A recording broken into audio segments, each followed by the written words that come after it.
Okay, we're going live. We are live. Sorry. No worries. Okay. Hello, DeAnte, I think. DeAnte? Is that how you say it?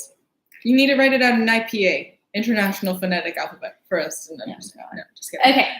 So we are here doing your private drag me reading. And let me just, we're pulling it up. Okay. Yeah.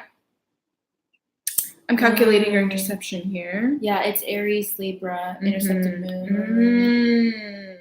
And intercepted Mars. Yikes. Okay, so let's talk about intercepted Aries moon in the 12th house. Some major mental issues. It seems like really contradictory because, Aries moon, you think of someone that was taught to just like express their emotions. Go, go, go. Say it. Let it out. In the 12th house, not so much.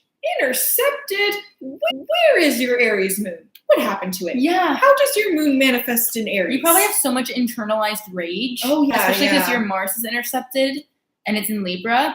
So you probably have so much just like built up anger. And you probably all, instead of like crying or get it out emotionally, you maybe like use your Venus in Scorpio to like get it out by like getting revenge on people.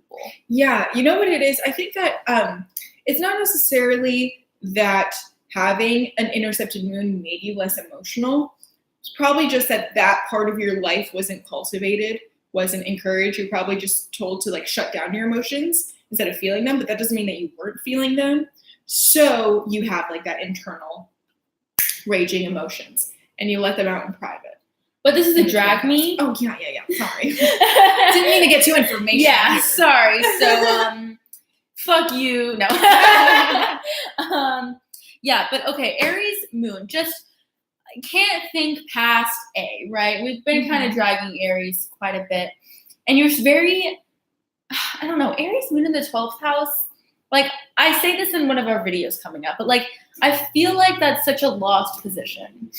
Aries and Aries moon, like, what's inside of you? Let me get to the inside. And then it's like, let me look around. Not that deep. Nope. Yeah. But it's in the 12th house, so you live in this constant world of like mysticism and escapism, and like this constant world of like, why confront problems when you can drink them away or sleep them away?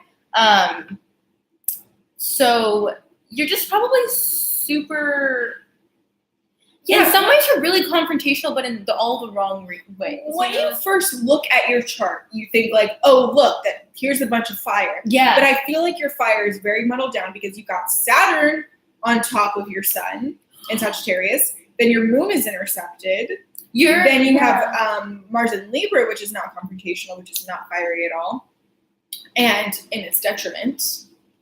You're somebody that I would think like, if you were to be like, oh, guess my sign, I'd be like, it's air. I guess. Oh, sorry. I guess earth or water, probably. Yeah. And then you'd be like, oh, I'm a Sagittarius, and they'd be like, what? Really? And if I were to look up, and then like, let's say I were to look up your chart, and then I would see like half of it, I'd be like, Sagittarius, Aries moon. I'd be like, in what world? But then maybe the people that like are close to you are the ones that are like, yeah. You know what I mean? Yeah. But you don't show the fun parts of the Aries moon. You just like have, you know what I mean? Yeah. Like, if it's an outwardly expressed Aries moon, then it's like party. Yeah, woo, yeah. Not even like, fun. you don't need to be big partiers, but it's just like a very extroverted placement. Yeah. But I feel like these take your extroverted placements and like internalize them. So it's just like, I feel like you just lash out on the people that you love. Sorry. Yeah, but then you got a Taurus rising, so it just like dulls. Yeah, it really dulls it down. Taurus risings are slow motherfuckers. And oh my gosh, okay, so I know this Taurus rising, and like there can be really fun people. Like I think you're somebody who could be somebody that's like a really fun person to be around, but because you have this Taurus rising on at all times, people have to like pick away at it to get anything out of you, and most of the time you're just like, all I do is sit stoically. I'm Mr. Stoic, I'm Mr. Chill, I'm Mr. Whatever, like I'm not gonna do any foolish shenanigans, not gonna get involved in any of that. and it's so hard to like rip it out of you, and like the other person, like especially when I'm a Cancer rising and I'm like, I'm in a good mood, let's have fun, and then a Taurus rising comes in and it's like, let's keep it at level. Yeah. I'm like, no, we're hanging out, we're friends. It's time to have fun. But the Taurus rising makes you like work at it because they're fixed. Yeah. So it's not just like, you know what? what? They're not going to change. No, they're like, I'm in a mood to do nothing like I always am. And you're going to have to really like, you're going to have to do the work to get down to my fun fire. But sometimes just, I don't want to do that. Yeah, it's just like boring. Come on, have some fun. Then your Mars is also intercepted, and it's in the 7th house. 6th. Oh, yeah. I forgot the order of the signs for a second. No worries. It's intercepted in the 6th house in Libra. And opposite your moon. You really don't want a malefic planet in your 6th house. You don't want any planets in your 6th house. You have 2 malefic planets. Yeah. It's Pluto too. Pluto in the 6th house. Mm-hmm. And Mars in the 6th house. And then is your Mars conjunct your Pluto? No. But your Mars is very sick. It's weak. It's sad. It's repressed. And it's in a house that doesn't like planets in it. And it's okay, your 6th house is in Virgo, but yet it has these like soul-sucking energies that probably just going about your daily life is exhausting. And that's why you're Taurus rising, because you're like, listen, I got out of bed this morning. Yeah. Whew, that's too much. Yeah. Time to have fun? No. Intercepted Mars can also, especially in Libra, can really speak towards your not even your stamina, because you probably have better stamina. But even with all this fire, your Mars is in its detriment, intercepted. Mm-hmm. So you have a lot of difficulty just like starting things, getting things done. You also have an Aries interception. So that takes away your ability to start things and get things done. Or not even like get things done, but just like go. You probably just do it. Yeah. You want to start all these things, but whether you actually sit down and do it is hard. And then because you're kind of not very earthy, well, you have a Taurus rising, but other than that, you're not very earthy. So you probably never finish anything you start. Because Aries rising already has that issue, or Aries moon already has that issue, but you don't have any sort of follow through because your Aries moon is intercepted in the 12th house. So if you were to start anything, you have the least amount of follow through with an opposing Mars and just the 12th house and 6th house, like, but at the same time, you want to be like bossy in everything that you do. Like you're just so bossy at work, but yet your moon's in your 12th house. So it's like, you're not on your shit either. Why are you being bossy to everyone? Yeah, you do have Saturn conjunct your sun, which might give you a bit more follow through.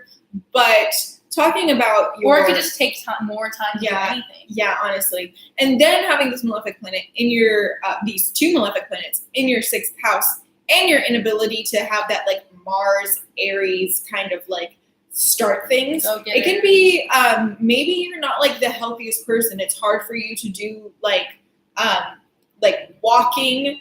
You don't have as much ability to just like walk up the stairs. Yeah. Can take a lot more out of you than your average bear. Yeah. I see you as somebody that's just like, because your chart has like not really any, because of the house placements more, because of the way that your house placements line up. You have no sense of relief in your chart. You know what I mean? Mm-hmm. That I feel like every day and the most basic of things is a struggle for you. You know what I mean? Like getting up, walking, grocery, like you probably Postmate everything. Like I just feel like your health is always horrid. Yeah. And you don't know how to take care of yourself. And you probably think of it because you still have this like Sagittarius pride and this Saturn on top of your sun. You and 6th house, you think like, I'm just too busy to not Postmates. Mm-hmm. I'm just too busy not to do this. I have so much going on. Yeah. I live in blah, blah, blah, blah, blah. Yeah. Yeah, you can be the more reality overwhelmed than the average person. Yeah. Okay, let's see. We were dragging a little bit of a 7th house sun in our earlier Drag Me that we filmed. But Sagittarius sun in the 7th house. Like, I feel like you're okay with it. Mm. Like, I feel like in that sense of like, I feel like you're complacent in your shitty house positions. Yeah, because it's not opposing your ascendant. Yeah. Like, how do I, and it's only just, it is conjunct your Saturn, but I feel like this conjunction is different than you'd expect a Saturn conjunction to be, because your only aspect is your Sun conjunct Saturn. So sure, you probably had to grow up fast, but whether that means you actually take on those responsibilities, I don't think so. I think you just had to grow up fast since you spent your whole life complaining that you had to grow up fast, you know? Or also I feel like you're complacent in the fact that you don't have your identity, in the sense that you're like, you find your identity through other people's opinions. Yeah. Like, you are like, oh, what's this great political figure that I look up to? This person. So then I'm just going to like not look into it anymore. I'm just gonna, I like this person. Like, okay, like you could do this with like Joe Rogan. I don't like Joe Rogan. I think he's trash. I'm not saying you like Joe Rogan, but I'm saying this is an example. You let's say you like watching podcasts and you watch Joe Rogan. You would just adopt all of Joe Rogan's philosophies and not look further than it. You know? And you don't see the problem with that because you're lacking that kind of like that motivation of Mars and that motivation of Aries to like do anything more about it. Yeah. And maybe your Saturn conjunct your Sun like gives you a wanting to achieve certain XYZ things, but at the end of the day, you don't have the beginning, the starting power. Anything. Yeah. You don't have the beginning, middle, or end. Yeah, and then when you look at, so you have Aries and Libra intersected, and then what you have double is Cancer Capricorn. So what you look at in your doubles is how you compensate for your interception. Like I have an Aries Libra interception, so I struggle I used to struggle a lot more. I have like a very late interception, so it became unintercepted very soon after in my progress chart. But I do struggle with like starting things. Any Mars and Libra does, but especially when it's intercepted, it's even harder. And with an Aries interception. So yeah, I do struggle with starting things, and then I compensate with double Virgo, double Pisces by being very diligent in what I do. Once I start it, being very diligent and in using my intuition instead of just like brute force going at things. Right. You have double Cancer Capricorn. So I guess I could say that you've got like I'm trying not to say anything positive.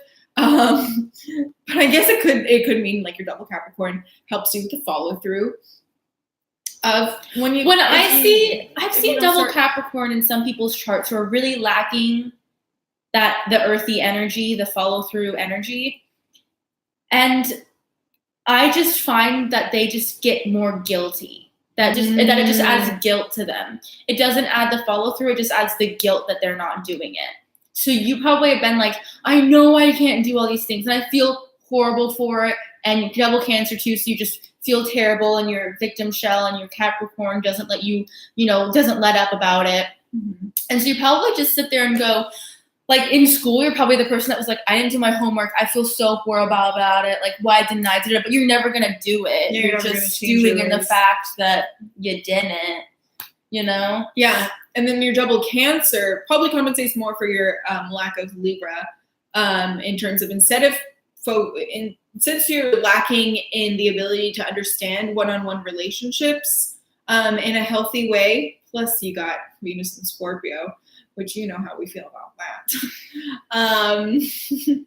Because you're lacking in that kind of understanding, you have extra like feminine nature, extra nurturing nature. But that doesn't equal partnerships. Like Cancer Capricorn is probably like the furthest thing from equality in terms of the duplicity. Yeah. It's squares Libra for a reason. Yeah, but with the Taurus rising, you guys don't understand, like, sometimes things have a time frame. Sometimes, like, you don't understand how, like, you guys are trying to do things all the time, like, so carefully and so meticulously that it's just, like, hard to make you get anything done. And it's just, like, how do I explain it? Like, I feel like you're somebody who would do something and, like, take a test and you're probably always the last person to finish, maybe. I don't know. Your Sagittarius and Aries is pretty impulsive, so you might have maybe been a little bit different. But let's just take this as an example, like a test. A Taurus rising would do it so slowly. And so you think this person's taking their time because they know what they're doing. But then I'd look at the test and go, this is all wrong. It's not even finished. Like, I feel like you're that kind of Taurus rising that takes long, and then, but the results don't reflect the time you spent on it, you know? Yeah. And also, like, you struggle with making decisions. Yeah. So it's like, say it's multiple choice. You can just take forever in between A and D. Yeah. Like, is it A? Is it D? And at the end of the day, you'll probably just blindly choose because your Aries moon can't deal with it. Mm-hmm. Can't deal with so that's why your test always comes out horrible. And you have, yeah. Okay, let's see here. Well, Venus in Scorpio is always... Like, I don't think a day goes by where we don't drag drag. Venus in Scorpio. Seriously, I'm kind of getting to the point where I'm like... Oh, you guys are exhausted. You think you should have learned this by now, okay? You should know by now what not to do. Let me look at the aspects of it. Yeah, your Venus is opposite your Lilith, square your Jupiter, and opposite your North Node. I feel like you just... Okay, you're somebody who this isn't a drag, but you have a lot of love to give, a lot of intense love. But you promise more than you can give. That's like a big theme with when something squares Jupiter. Mm-hmm. So you're probably like, you probably promise so much to everyone you love, but then there comes your interception again. Can't get anything done, right? Mm-hmm. So you promise all this stuff, and you're like, I'm so giving. I give my heart and my soul, and blah blah blah blah. And you probably just talk a lot of talk about how much you give. But like, or how much you can give, how much you will give one day, and how much you should get, because you're so future oriented and not present oriented. Yeah, and you also probably have such high expectations for your partner oh my god, you pick the worst people to be in relationships with.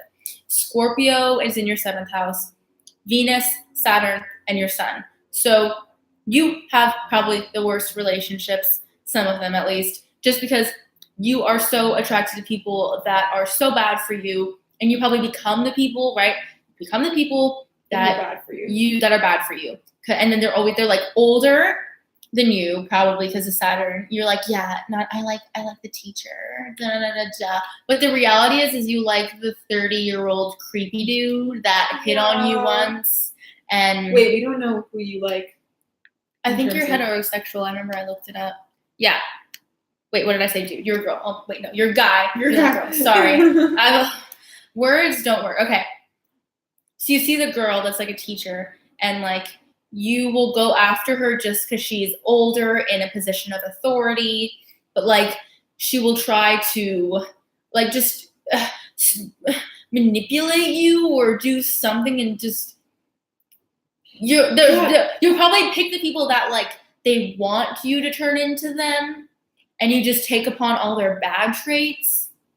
Yeah. And at the same time, you also like are a little manipulative, and you want someone who's like underneath you in a way. Like you want someone who's above you, maybe someone who's older than you, but who has some kind of insecurity. Like a divorcee. So you like the divorcees because they're vulnerable. That's like a cougar. Mm-hmm. Yeah. And you're like the secret relationship. Venus and Scorpio likes that.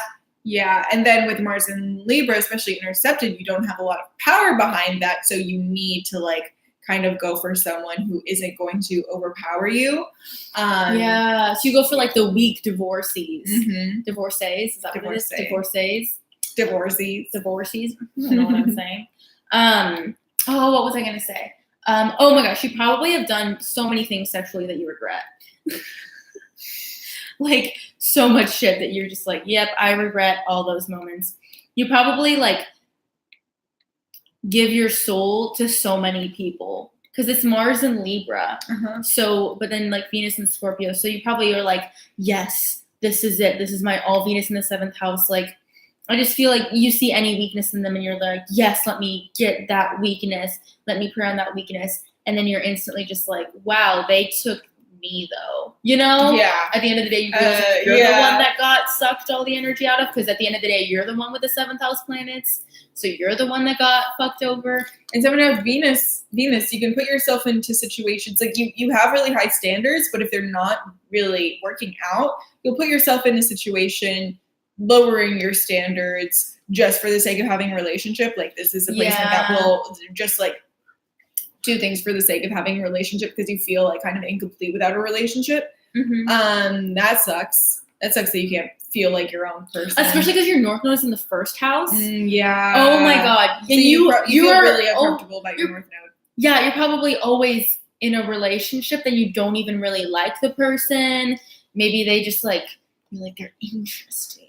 They have all this pain. Yeah, and especially because Venus in Scorpio just wants to latch on and like hold on forever. You really need to learn to be your own person because it's not doing you any good to not. Yeah, you all you want are relationships, but you're pretty shitty at them. Yeah, also I don't see a lot of charts that have this many aspect to your North Node, like Venus opposite it, Pluto opposite it, Jupiter square it. Yeah, I like that you have a 7th house sun. Yeah. Which is something that I don't really encounter, but I feel like you were like, sorry. With people with the 7th house sun, most of the time when I tell them, they're like, fuck yeah. But I feel like you were like, fuck yeah. Like, my life is all centered around relationships. Yeah. Like, what's so bad about that? I do just blindly live through other people. That's easier. Yeah, and your North Node is really not working very well with the rest of your chart. Like, your North Node is making it really hard for you to get there. Yeah. Well, I feel like that's the North Node you need. Like, that's the North Node I would give you to punish you, to, like, get you out of that. The world definitely, like, was like, fuck you. Here's the 1st house North Node. But, man, I would love that anyway. Be like, yay. Yeah, no one likes their North Node, though, so. Yeah, they don't. So you're not alone in that. Let's see some aspects here. Okay. Moon opposite Mars. Moon opposite Mars. Okay, so you're an Aries. Let's talk this. So you have an Aries moon intercepted opposite your Libra Mars. So you're probably just super passive aggressive, but not even about the things that is upsetting you. Not about the real emotional turmoil you're in. You will never release that. Like you will, but you hold it against people because like Scorpio's resentful. And like, I feel like you have that bit of that 7th house of like, I pay attention to other people, why don't they pay attention to me, right? So you're like, you should know that like, even though I'm being passive aggressive about this Mars and Libra thing, what's really bothering me is this like my moon emotional thing, but like, I'm never going to say that. I'm just expecting you to know that that's what I'm talking about. And also, no one ever understands what you're actually saying because your Mercury is in retrograde. Right. So you get misinterpreted all the time. Yeah. And also you're not up front, so that doesn't help. Oh my gosh, you have such an issue. You really are somebody who promises more than they can offer. Mm-hmm. Mercury retrograde in Sagittarius. You just talk a lot of shit. Not shit talk, but you talk a lot of like bull crap from you. You're like, yeah, I'll get this done. Yeah, I'll do this. I have this great idea. I have this, and this. But like, first of all, it doesn't make sense. Like you'll be like, I have this idea. Let me explain it to everybody's like, where's the A to B here? But you're like going from D to Q, and you're like, come on, guys, get on it with me. And then the next day they're like, hey, weren't you talking about that? And you're like, huh? Nope. No. So yeah. Or I feel like you're trying to psychoanalyze people so much. Like you're like, I'm so good at psychoanalyzing people because you have like retrograde 8th house Mercury. You're like, oh yeah, I can see to the truth of people, but like you don't even know who the truth of you is. Yeah, truthfully, so you're like I don't obsessed know with yourself. Yeah, so I don't know. Like you think you can see the truth to other people, but like I don't know. Let's see. What's your Neptune doing? Neptune's in Capricorn, but it starts at 2 degrees. Like wow. You don't really have a strong. You have a lot of like weaker planets. Does that make sense? Yeah, like. Nothing really stands out. Not even afflicted, but like you're just like a lot of people you'll see like okay, so your chart ruler is Venus. Okay, yeah. So there's that like and anything that's in Scorpio stands out pretty strong. But usually you'll see in someone's chart like energy that like that's That's a big theme. Theme. You don't have any themes, really.